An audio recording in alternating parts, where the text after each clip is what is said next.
The rain poured heavily outside Giovanni's Fine Dine, a busy restaurant in downtown Atlanta.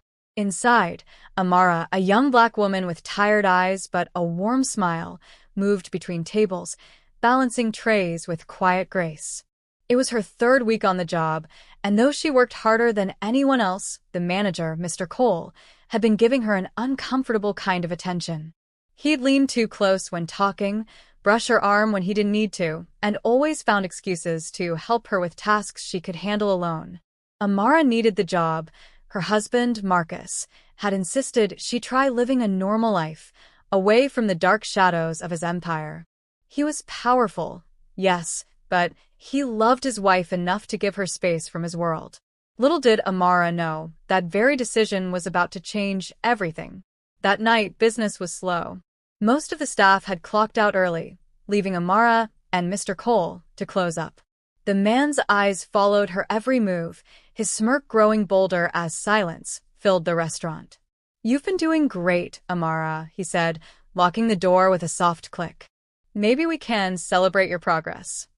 His tone was suggestive, his gaze heavy. Amara's stomach tightened. "No, sir." "I still have tables to clean," she replied, forcing politeness into her trembling voice. But Cole didn't stop. He walked closer, his hand reaching for her arm. Fear flashed across her face. She took a step back, but the wall met her spine. She didn't know Marcus had been sitting in his black SUV across the street, waiting to surprise her with flowers after her shift. He believed she was safe until he saw the lights flicker in the restaurant and a shadow move toward the back. Mr. Cole's tone darkened. "Don't act like you don't know what I want." He grabbed Amara by the wrist and dragged her toward the staff bathroom. Her heart raced. She screamed, but the music from the dining area muffled her voice. Inside the bathroom, the fluorescent lights buzzed coldly. "Please stop. Don't do this," she pleaded. Her tears blurred her vision, but Cole's grin only grew more sinister. Then a knock on the door. A voice, low and commanding, spoke. "Amara, you in there?" It was Marcus. He'd seen enough through the glass window to know something was wrong. The voice made Cole freeze mid-motion. "Who's that?" he snapped, trying to sound in control. But Amara's trembling whisper broke him. "My husband," she said, voice shaking, "and you just made the biggest mistake of your life." The door swung open. Marcus stepped inside, dressed in a black leather coat, his eyes colder than ice. The room seemed to shrink around him. He wasn't shouting. His calmness was more terrifying than rage. "Let her go," he said quietly. Cole instantly released Amara, stepping back, suddenly small and stammering. "It's not what it looks like, sir," he sputtered. Marcus tilted his head, his jaw tight. "I saw you drag my wife in here. You touched her without permission." His words were slow, deliberate, like a judge reading a verdict. Cole's knees weakened. Please, I didn't mean." Marcus raised a hand, silencing him. "You see, men like you," he said softly, "think women like her don't have anyone watching. You think kindness is weakness. But you just met Justice, and it's wearing my wedding ring." Marcus motioned to two men who had silently entered behind him, large, well-dressed figures with emotionless faces. "Take him outside," Marcus ordered. Cole panicked. "Wait. Please, I'll lose my job." But his words were cut off by a fist to the gut as they dragged him out through the back door. The alley was dark, lit only by the red glow of a streetlight.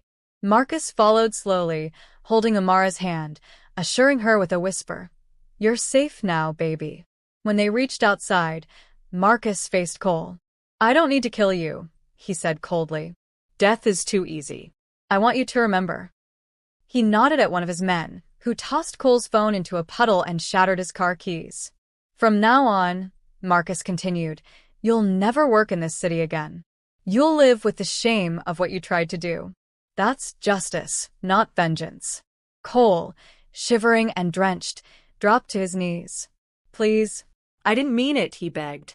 Marcus crouched beside him, eyes sharp. "You meant every second of it," he said. "You thought she was powerless because she works for you.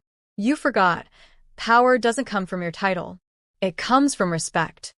Cole nodded frantically, tears mixing with rain. Marcus stood up, staring down at him. "Consider this your second chance," he said. "You'll use it to treat every woman with dignity. Because if I ever hear you didn't," he leaned close, "I'll finish what we started tonight." The silence that followed was suffocating. Marcus turned away, helping Amara into the car. She looked back at Cole, broken, trembling, but alive. Justice had been served in the only language men like him understood. Back in the car, Amara sat quietly, staring out the window. Her hands still trembled, but Marcus's presence made her feel safe again. "I didn't want this life to follow me," she whispered. Marcus sighed. "You can't control evil, Amara.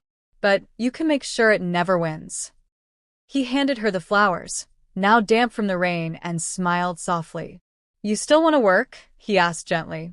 Amara nodded slowly. Yes. "But not there." He chuckled. "Good.